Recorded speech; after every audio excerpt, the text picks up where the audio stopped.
Hello friends, welcome to EPG Pathsala. Today we are going to discuss about orality, community and society.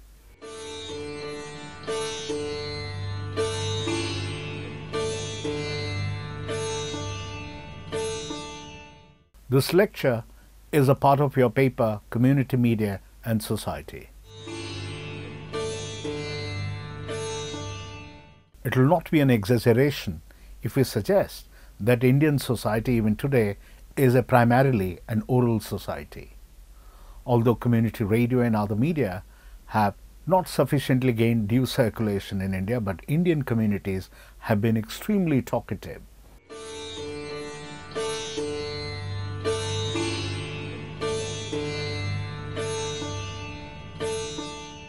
Following two reasons can be termed as most significant contributor to this particular module. Firstly, relative illiteracy among different communities across Indian peninsula.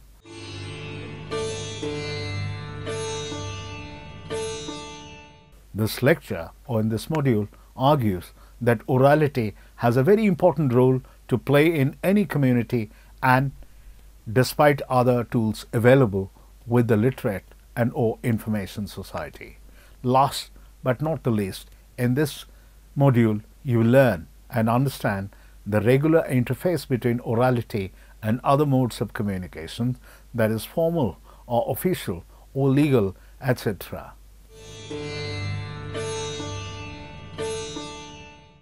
Oral communication is perhaps the most used form of communication, and along with accompanying expressions, it becomes one of the potent forms of expression where every feeling can be expressed in most effective ways.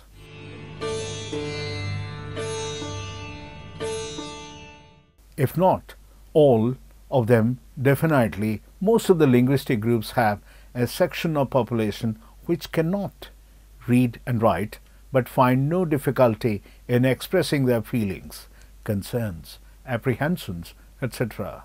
Most of the written forms of communication will require a tangible medium to conversation take place. However, oral communication can be carried out without the need of any tangible medium for communication.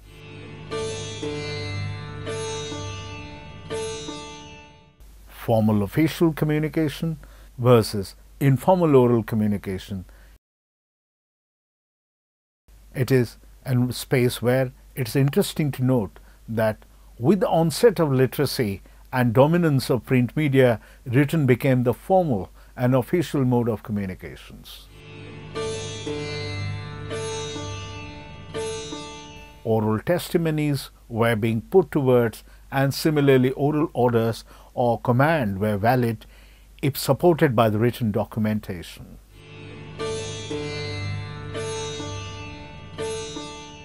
Although it has been suggested that written communication can last for generations, but oral does not have longevity.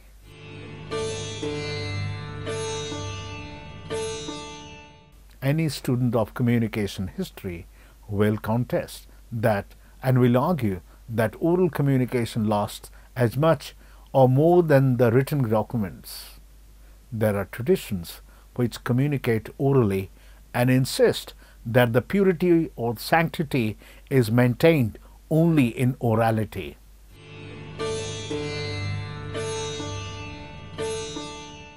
Apart from the popular saying, statements, slogan, when communicated orally, go much beyond the confines of literate world.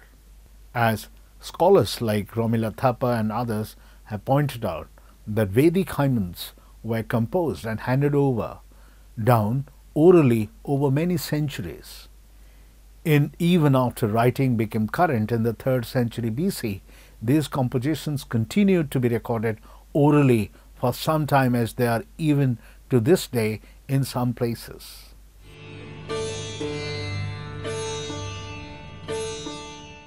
The composers of these primarily ritual texts were priests. The meticulous oral preservation was backed by the theory that the sound was of fundamental importance, and therefore a mispronunciation could render the purpose of that ritual ineffective.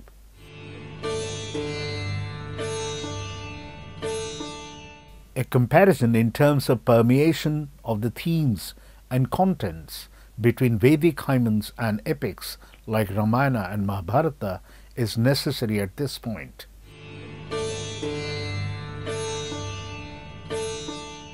These were originally composed by birds, the Sutta, before they were taken over by Brahmanas, authors, and the Bhrigu Brahmanas in particular, who probably recorded them in a written form.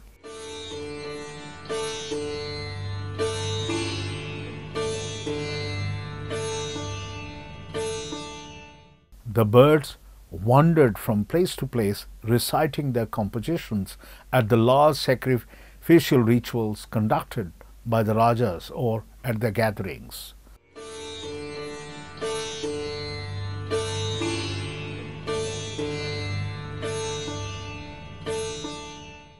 Thus one notices layers of orality in ancient times, where at times oral traditions even enjoyed a kind of superiority over written texts in terms of authenticity.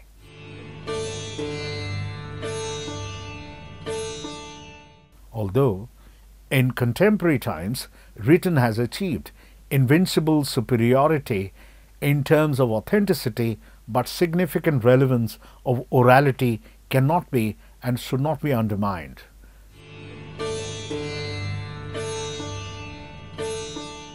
Since at times written was considered more authentic than oral, it had greater longevity and permanence. We find extensive evidence of epigraphs, that is in copperplate inscriptions, rock inscriptions, pillar inscriptions, etc.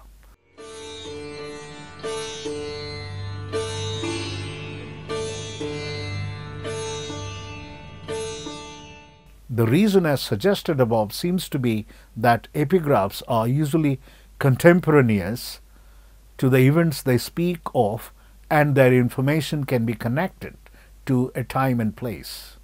Inscriptions often reflect what people were actually doing. However, importance of diversity of language played important role in often defining the character of inscription. In some cases, the inscriptions are bilingual, where the eulogy of the ruler and the grant is in Sanskrit, but the technical data is in the regional language.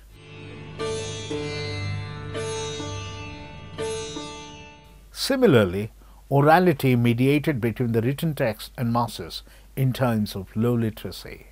It was particularly of importance since few communities were deprived of access to literacy. It was oral or verbal communication which ensured interaction and transaction of business.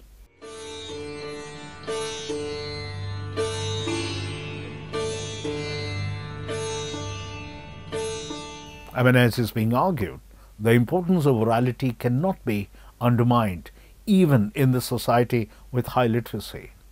The same phenomenon we observe even during the Mughal period, which is considered as a prime of Persian literary culture in Indian peninsula, and Akbar was considered to be one of the greatest patron of Persian literary culture.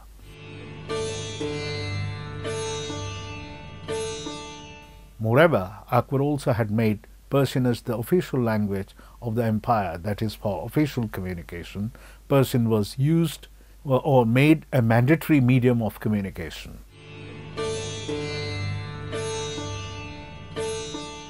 Yet, it is interesting to note that at times spoken language became carrier of intense emotions of love and or anger. We see that orality plays a very important role in literate society, as articulated or examined by C.M. Naeem in his classic work on Jokes of Akbar Birbal.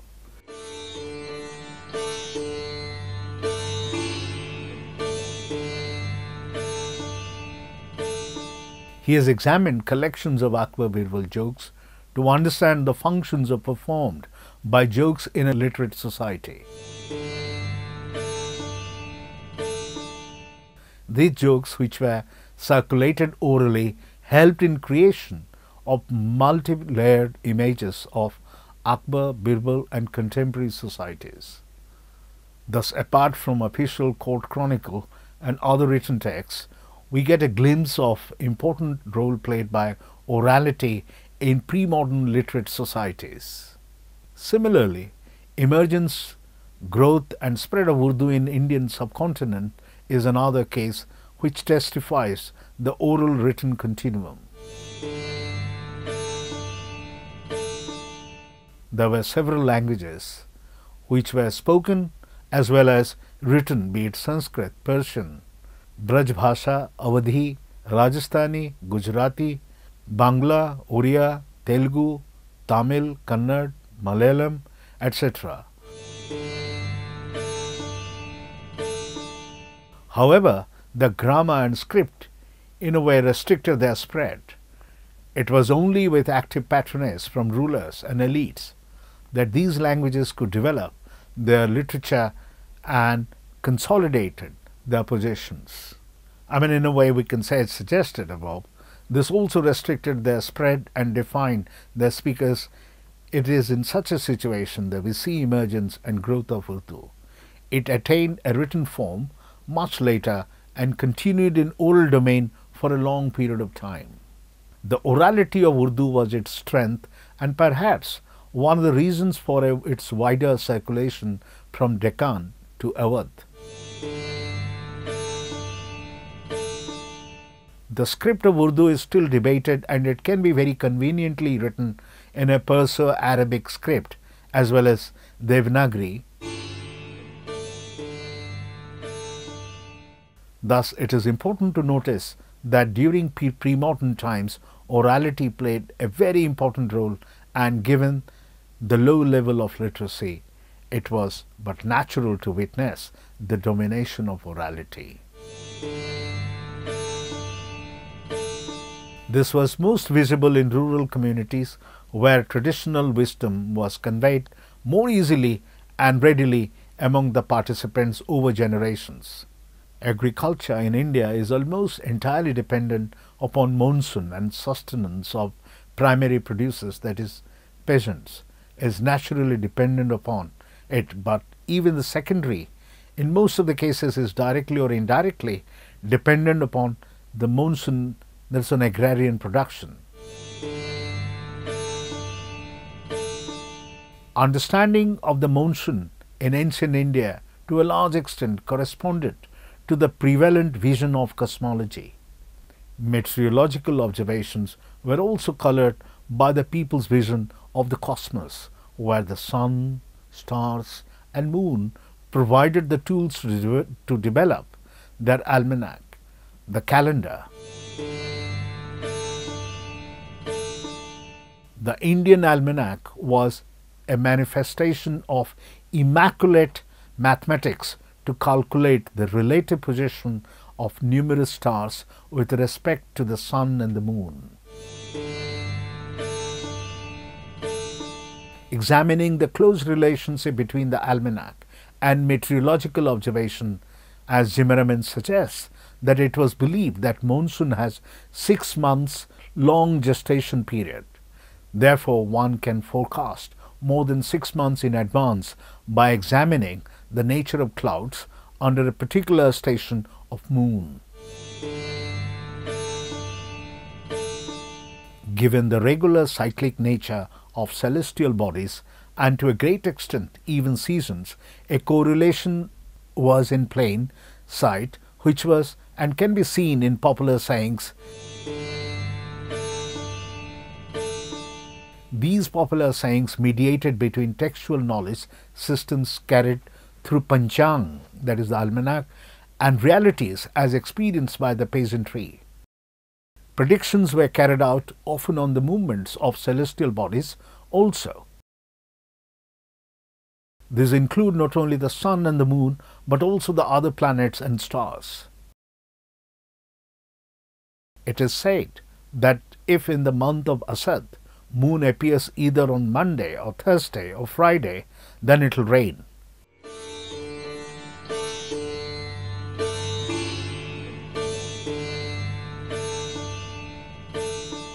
In the month of Sawan, moon is not bright on second day and in the month of Asad it is bright, then it is a good sign.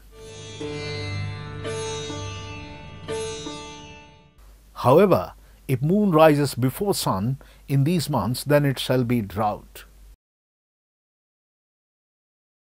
Similarly, if rain take place in the constellation of Adra, then it shall be heavy, and if it begins in the constellation of Pushya, it shall not be good year.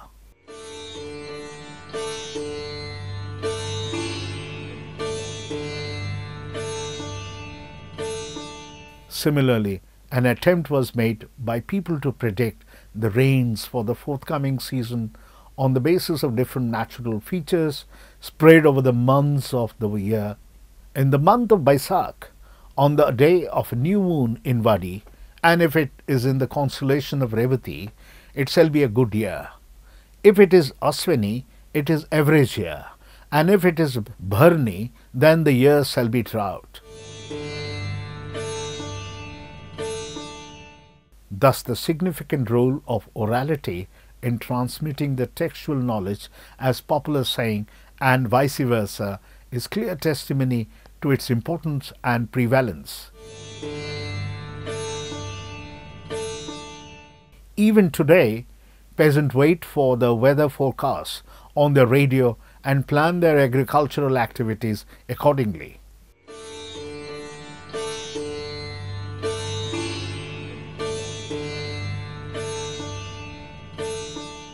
The importance of Bollywood cinema in the spread of Hindustani is a classic example of strength of orality even in a highly literate society.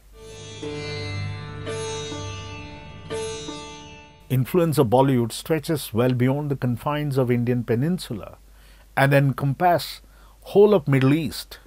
The lyrics of popular Bollywood movie can be heard in distant land, in land which does not understand even the basics of the language whose music they are enjoying.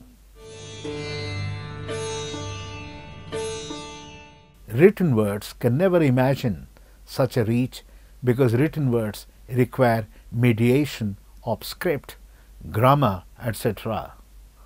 In post-independent India, we have witnessed complex linguistic conflicts over the issue of one language. Without going into the merit of the case, it is important to point out that the southern Indian states have vehemently opposed imposition of Hindi on the one hand, but Bollywood has made deep linguistic inroads on the strength of orality. Thus, one can see that the community's interface with orality is defined by a very different set of considerations, whereas its approach towards written generates different considerations. While concluding the module, we can say that in the era of telecommunication and multimedia, we notice a peculiar negotiation being carried out by orality. The reach of written has become immense, especially because of its shelf life. Oral communication most of the times require immediate personal attention, and therefore its reach has apparently diminished. In recent time, when everybody is running short of time,